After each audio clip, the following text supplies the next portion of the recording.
Hey guys, welcome to another episode of Tech It Up with Cafe Cultura.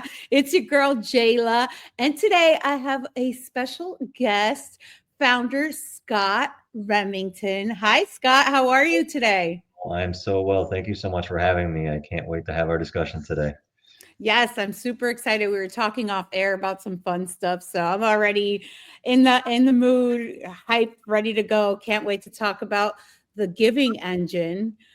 Tell us a little bit more about yourself, and then a little bit about the giving engine. Yeah, absolutely. Well, first I said thanks so much for having me on. My name is Scott Remington. I have a little bit of a different founder story. I actually work in the field of philanthropy. So my job in life is to help others. That's kind of what I'm committed to. I grew up in Detroit proper. And yes, so I lived actually in the city limits and also in the suburbs too. So I got, from a very young age, I was always taught that you treat the janitor like the CEO and the CEO like the janitor.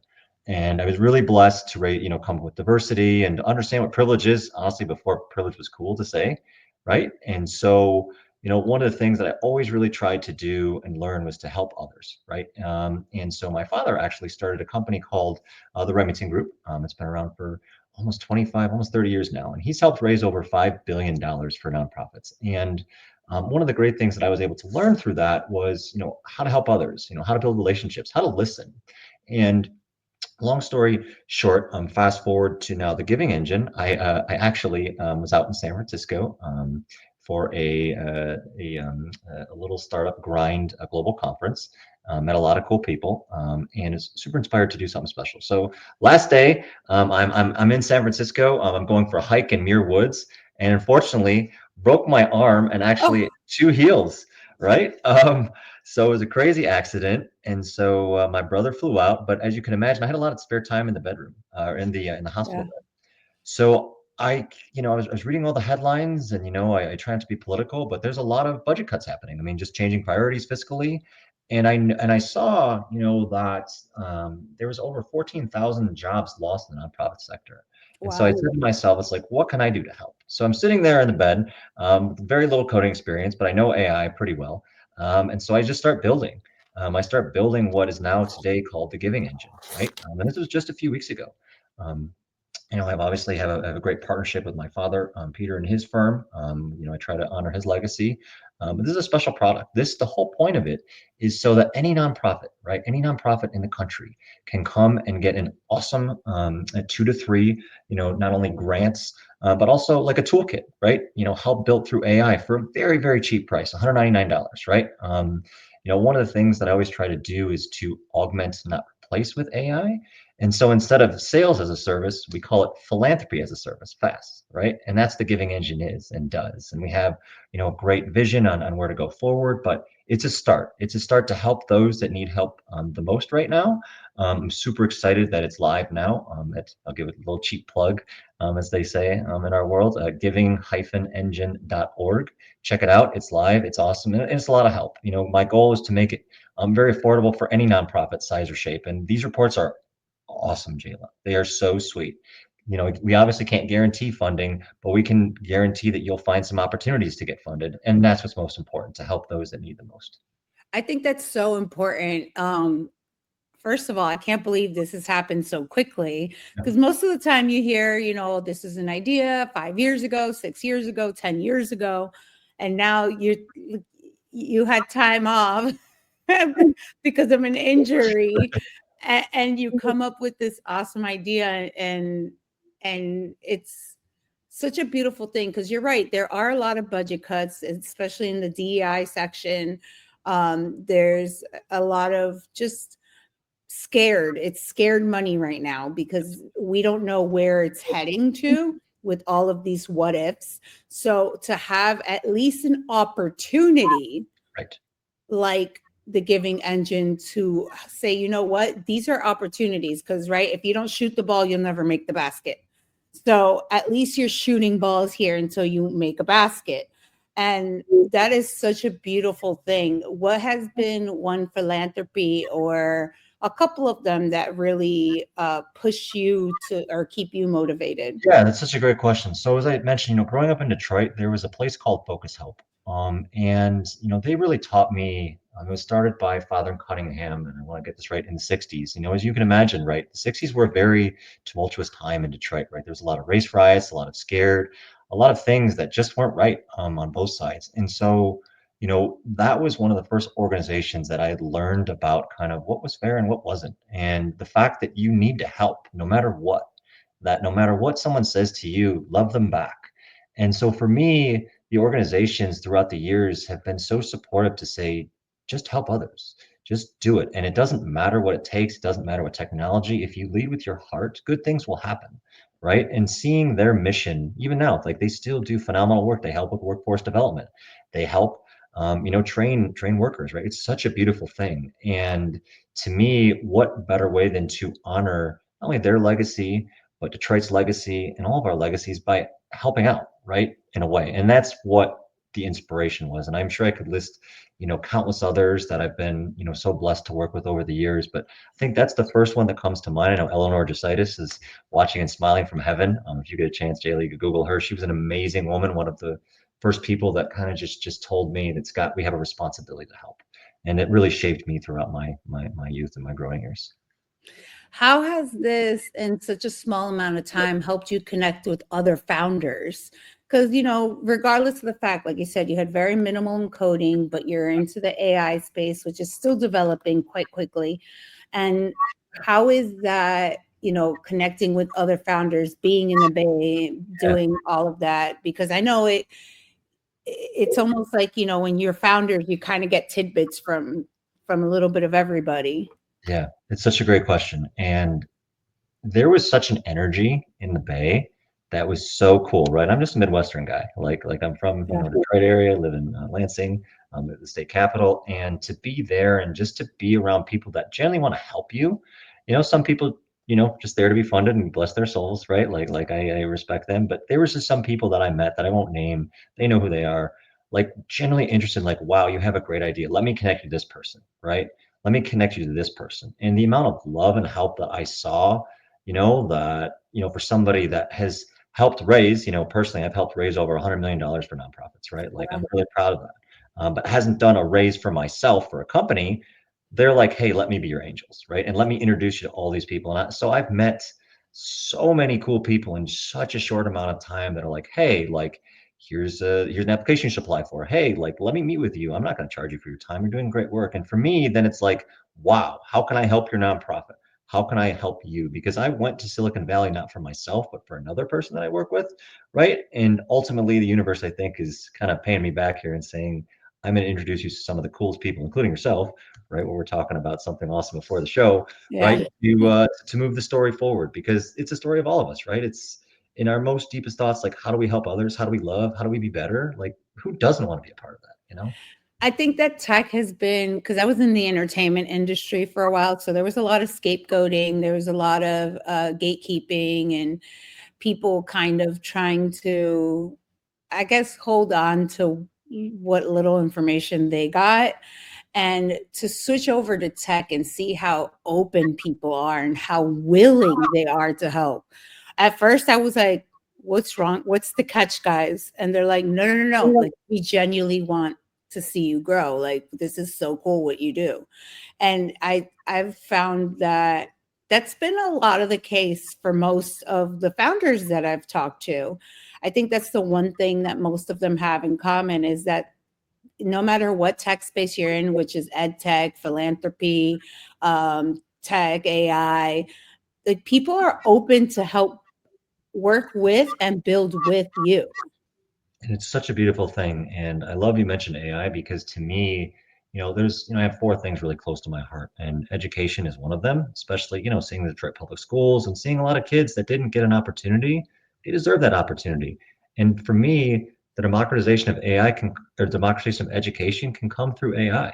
Like if we do this right, as you said, we don't have to gatekeep education anymore, right? Like we can right a lot of wrongs through AI. And I think a lot of us as founders have a responsibility to do just that. Like these tools shouldn't be gate kept, right? And so it's so great to see a lot of people in the valley, when the pricing is not too high to use some of these tools, right? So that anyone can use it. And so for me, that's why I wanted to build the back end of the giving engine through AI. Like I spend a lot of time with it, probably way too much, um, as we all do, to learn it, to not just as a tool, but as an intentionality, right? An intentionality of like, what are we trying to do? How can I have resonance that I treat it with respect and it treats me back, right? Not as a person or awake or anything, but as like a, just a partner. And so that's kind of, why I love using AI, because it levels the playing field on so many different areas. So I know you said you started this a couple weeks ago, but it's been kind of like a snowball, right? It started really small, growing into something way bigger. Where is the giving engine at this very moment? Great question. So just launched, I mean, literally just this week. We already have a couple clients on board, which is exciting. So we're running their AI profiles, which is super cool. I think one of them is like, oh my gosh, Scott, you're going to have to help me because this is so complicated. I had no idea that $200 would turn like a $10,000 value. I'm like, great, let's book a time to help. And so we're just in the phase one of kind of the early, stages, getting the profile right, getting everything all buttoned up, ensuring the infrastructure. And we have some really cool plans for phase two and phase three that I think you'll love to hear about, because this isn't just going to be, kind of the deep research for grants. We have a lot of work to do. And I've been so blessed throughout my philanthropic career to go to so many different stops that I'm going to try to take all those learnings and put it into this product and build something that everyone can use. That's amazing. Where do you see the giving engine within the next 5 years? It's a great question. My goal and my dream is for at least it to be in 20% of all nonprofits in America, right? Like, because that means that we've got successfully a raise, but more importantly, we've helped a lot of people, right? And helped with funding, helped with transparency. So, my vision is that not only, right, when we think about what do nonprofits need, right? They absolutely need funding, and that's kind of where the giving engine will start with helping. I'm not guaranteeing we say, but helping, getting the opportunity, right? But then also transparency too. Let's be very honest. There's been a loss of trust in institutions over the years, and one way that we can help get that trust back is through the blockchain. And so one of the ideas that I had is that why not? What if we put on all the donations, all the accounting on the blockchain? And that's going to take some time, right? This isn't crypto. And don't get me wrong, like I think crypto can be a very beautiful thing if done correctly. This is, straight up on the blockchain. So, for example, let's say that Jayla gives $100 to a charity, right? And she probably wants to know where that $100 is going to go. What if on the blockchain you could legit see that it went to pencils for students or paper, right? And that all those transactions from donation to program implementation was on. Like Jayla is going to want to donate again because she sees where the money is going. It's not going in a black hole. And that's going to take a little bit of time in implementation and coding. But when I tell people that, their eyes light up because these institutions are some of the institutions that matter most in our world, right? These institutions are here to help. But why can't we help them with a little bit of transparency to rebuild the trust in communities, which quite frankly, I think could use some love as well? Yeah, I absolutely love that because sometimes it's like everywhere's asking for things, right? You go into the supermarket, they're asking. You go to Walmart, they're asking. You go to Target, they're asking for donations. And sometimes people I know don't donate because they don't know where it goes. So having something like this where it's like you're almost picking, you know what I mean? Like where you want it to go, Exactly. which is great. And I know there's so many people that would do it for animals, but the same way they would do it for children or do it for women in domestic violence. So I think it's such a beautiful thing that the giving engine is helping in all aspects. It's not just one focus on like one philanthropy. And I think that makes it very special. And thank you so much for the kind words. And it has to be, right? Because there's so many problems. And I'm not going to pretend we can solve all of them, but why can't we try at least to start somewhere? Help, as I said, with the democratization of education, right? Help our forests, right? I mean, there was just announced $2 billion in cuts for the forestry. I mean, like, those are places where our children go and play. Like, we need to protect that stuff. We need to protect community, right? Like, there's a lot of gentrification happening, right? Which, like, I mean, like that story needs to be told. Like, why can't we help preserve some of the things that matter most in our inner cities, right? Like, we're all in it together, and especially even the rural areas, right? Like, Why don't they deserve, education? Of course they do, right? We need to not, gatekeep all this stuff. And so if the giving engine can help, it doesn't matter. I'm not going to discriminate. It's, as long as it's a 501c3, right? It's a certified charity, we'll run it for you. Absolutely. It doesn't matter what you're trying to raise for. Who am I to judge, right? But if we can help get grant opportunities to each and every, small opportunity in the country, that's a win for me. Like, even if I just help, and not a very good business model, but even if I would just help a few, like, that's a win, because we're making positive change and we're planting the seeds around the country. And if enough people feel inspired to make a difference, then maybe we can just make a better tomorrow. And I know that sounds a little cliche, but maybe we need a little bit more cliches right now. Maybe we need a little bit more community. Because I do think, in my opinion, we're a little bit more separate than we have been in the past. I totally agree. I think it's taking it back to basics. I think that's kind of what this situation in the world is showing us is go back to humanity, go back to basics, go back to caring for each other, working in a village, doing all of those things, because people have gotten so, I guess, greedy or like self-centered in a sense, because we have all these tools like social media and stuff that kind of want to keep you wrapped up in that world. And it's great to see that there's still people out there who are thinking human, but with the tech and AI twist. And I think that that's going to help the growth in what's going on. As a founder now, what advice do you give to other founders who want to start something or have an idea, or are on that cusp of, I want to do this? Yeah, so I'm a little older, right? For, founder, 42 years old. I'm happy to say that. Like, I think it's important to follow your dreams, but it's also important to do some research first.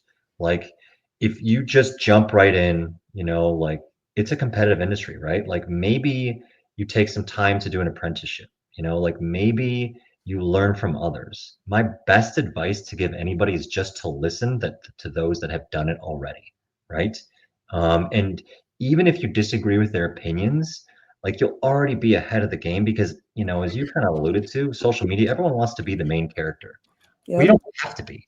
As a founder, right, part of your job is to put the pieces in order, right? And if you can build it, like, by learning from others' mistakes, maybe you won't have to fail where they did, right? And don't get me wrong, like, failing fast is a part of all of this. But again, my number one piece of advice is to listen to those that have already done it. And usually that'll take you in the right place. And also, too, build relationships. We could keep coming back to this, this community, Jayla, and I totally agree with what you're saying, that, like, we need to build it back up. But if you have a community of people that have already done this, best to listen to them, ask them questions, right? And I'm pretty sure they'll help you along the way.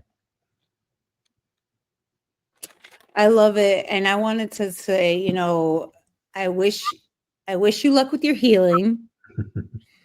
I'm glad that great ideas came from it and that you have so much to give with the giving engine. And what is the best way for someone to get in contact with you, whether it's investors or supporters or anybody who wants to work with the giving engine? Yeah, absolutely. So, I'm an email hound, so email is the best way to get to me.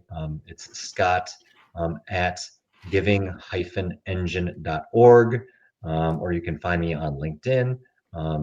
Scott Remington. Again, like, I love to network. I love to, just listen and, talk shop. It's not a bad idea per se, but yeah, no. So Scott at giving-engine.org. And then, you have the LinkedIn below. So yeah, happy to have a conversation. Awesome. Thank you so much, Scott, for being with us. And I look forward to touching base with you again and seeing where the giving engine is. I don't think you even have to wait a year. I think in a couple months we're going to be having another conversation about the progress and the status of the giving engine for Well, sure. thank you. It was an absolute pleasure being with you. And I have a funny feeling we're going to be starting some other type of podcast too, Jalen. I think so too. I definitely think we connected in that world. All right. Well, thank you so much. It really has been a pleasure. Thank you so much, Scott, for being with us. That was another episode of Check It Up with Cafe Cultura. It's your girl,